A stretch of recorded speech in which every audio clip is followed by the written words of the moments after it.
Duty marine था। Duty marine वो होते हैं जो बहुत ही ज़्यादा ट्रेंड होते हैं, मिलिट्री को एक देश से दूसरे देश में पहुंचाते हैं। लेकिन अनफॉर्चुनेटली मुझे किसी को डिप्लॉय करने का मौका नहीं मिला। लेकिन एक बात तो सच है, अगर मैं मरीन नहीं होता तो फिर मैं आपको ये आज कहानी नहीं सुना रहा होता। अब उस कहानी पे आते हैं।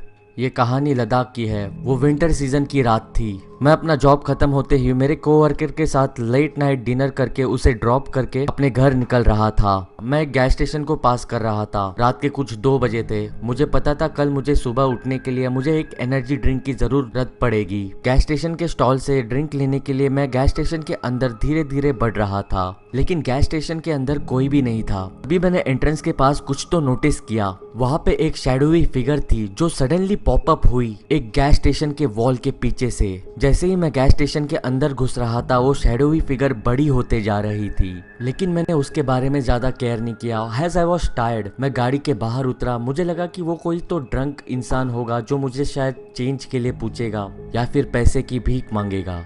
जैसे ही वो मेरे पास आया मैंने उसके चेहरे को देखा। वो जैसे ही अपना मुंह खोलने वाला था मुझसे कुछ कहने के लिए, मैंने उसी वक्त उसकी बात को काटते हुए कहा, हे सर मैं अभी आता हूँ। जैसे ही मैं गैस स्टेशन के अंदर जा रहा था वो वहीं पे खड़ा रहा और मुझे स्टेयर करते रहा। मैं उसके बारे में सोच भी नहीं रहा था। एज आई वॉज टायर्ड और मुझे जल्द से जल्द घर पहुंचना था। मैंने अपना फेवरेट ड्रिंक लिया और कैशियर को पेमेंट की। कैशियर भी कुछ ज़्यादा मूड में नहीं था स्मॉल टॉक करने के लिए, तो कैश काउंटर पे मुझे कोई ज़्यादा वक्त बिल्कुल नहीं लगा।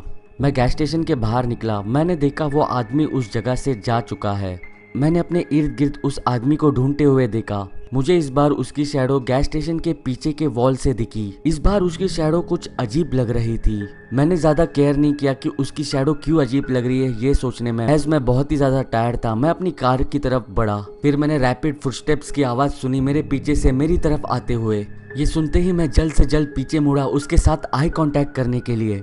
वो मेरे से एक हाथ की दूरी पे भी नहीं था और वो बस मुझे स्टेयर करे जा रहा था। मैं थोड़ा सा डर गया। मेरे दिमाग से बस एक ही आवाज आ रही थी, गाड़ी के अंदर बैठ जाओ और वो दरवाजा जोर से बंद करके निकल जाओ। लेकिन वो मेरे बहुत ही ज्यादा करीब था। मैं कुछ करूँ इससे पहले वो ही कुछ कर देता।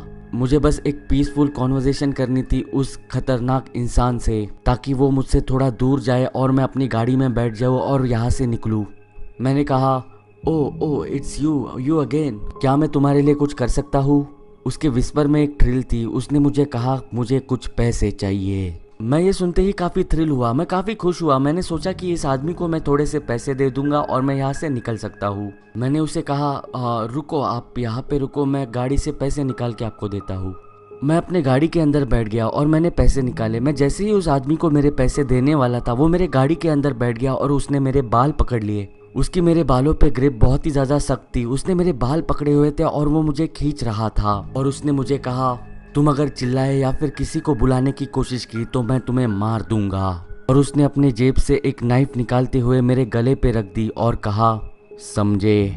मैंने केयरफुली नॉड किया अप एंड डाउन और तभी उसने अपने फर्म आवाज में मुझे कहा कि अभी हम काबुल जा रहे हैं, कुछ स्टूपिड करने की कोशिश मत करना, नहीं तो मैं ये नाइफ तुम्हारे गले के अंदर घुसा के तुम्हें पूरा चीर दूंगा। तभी मैं बस यही सोच रहा था कि ओ माय गॉड, ये सच नहीं हो सकता है। मुझे कुछ रिलैक्स होके इससे एस्केप करने की कीप सोचनी होगी। तब मुझे याद आया मेरे कमांडिंग ऑफिसर ने एक बार कहा था कि key to victory is conscious and calm mind. तो तभी मैंने उससे पूछा, हाँ तो बताओ हम ये कैसे करने वाले हैं? तुम मुझे बस डायरेक्शंस दोगे और मैं ड्राइव करूंगा? उसकी मेरे बालों पर से ग्रिप थोड़ी सी लूजन हो गई और उसने कहा, गुड नाइस, मुझे तुम पसंद आए। मुझे वो बच्चे बिल्कुल पसंद नहीं जो मुझे बेग करते हैं कि मुझे छोड़ दो। अब तुम अपना जीपीएस निकालो और काबुल की डायरेक्शंस के लिए सेट कर दो। उसकी नाइफ अभी भी मेरे गले के सामने मंडरा रही थी। तभी मैंने उसे कहा, मैं फोन निकाल रहा हूँ जीपीएस के लिए मेरे गाड़ी के कंपार्टमेंट से। मैंने फोन निकालते हुए उससे पूछा, हम काबुल में एग्जैक्टली कहाँ पे जा रहे हैं? वो आदमी हंसा और मुझे बस गाड़ी चलाने को कहा। वो आदमी हंस क्यों रहा था मुझे बिल्कुल पता नहीं चला। वो एक कंप्लीट साइको था। मैं मेरे मन में प्रे कर रहा था और होप कर रहा था कि मुझे कोई अपॉर्चुनिटी मिले कि मैं यहाँ से निकल जाऊँ। लेकिन मुझे ये पता चल रहा था कि उसकी ग्रिप और उसकी नाइफ थोड़ी सी लूजन हो रही थी जैसे जैसे मैं गाड़ी चला रहा था। फाइनली मुझे मौका मिला इस सिचुएशन से एस्केप करने के लिए। मैंने देखा मेरे सामने से 4 रेंजर ट्रक आ रही है। तभी मैंने अपने आप से मन में बोला कि यही मौका है, इस कावड़ से बचने का। जैसे ही वो ट्रक मेरे गाड़ी के पास आई, मैंने अपने एक्सेलरेटर को और भी जोर से दबाया और उस गाड़ी को जाके जोर से टकराया, बूम। अब मुझे बस यही चीज रिकलेक्ट होती है कि वो आदमी गाड़ी के अपोजिट साइड में जाके टकराया और वहीं पे पड़ा था। मैंने उसके हाथ से नाइफ छीन ली और मैंने हॉर्न बजाया। मैंने जितना अटेंशन सीख करने की कोशिश की उतनी की। ये देखते ही वो आदमी सीट पे उठ के बैठा। उसने मुझे कुछ हर्ट करने को तो नहीं देखा, लेकिन वो गाड़ी से निकल गया। मैं उसके पीछे जाना चाह रहा था, उसको चेस करके पकड़ना चाह रहा था, लेकिन फोर रेंजर के ट्रक ड्राइवर ने आके मुझे रोका और कहा, क्या हो गया भाई, क्या तुम्हारे पास इंश्योरेंस है? मैं उस ट्रक ड्राइवर को धक्का मार के उस कावड़ को चेस करने की कोशिश करने ही वाला था, लेकिन मेरे मुंह से बस इतना ही निकला, उस आदमी को जाने मत देना। That's all. मैं बस यही चिल्ला रहा था और वो आदमी डार्कनेस में गायब हो गया। पुलिस आने पर मैंने पुलिस को सब कुछ बताया, जो कुछ भी हो सकता है सब कुछ बता दिया, लेकिन कुछ नहीं हुआ। वो आदमी पुलिस के हाथ कभी लगा ही नहीं। मैं अभी जब भी लेट नाइट ट्रैवल करता हूँ तभी मैं अपने साथ अपनी गन रखता हूँ और साथ में 3-4 नाइफ्स भी, ताकि मेरे साथ ऐसा किस्सा फिर कभी ना हो।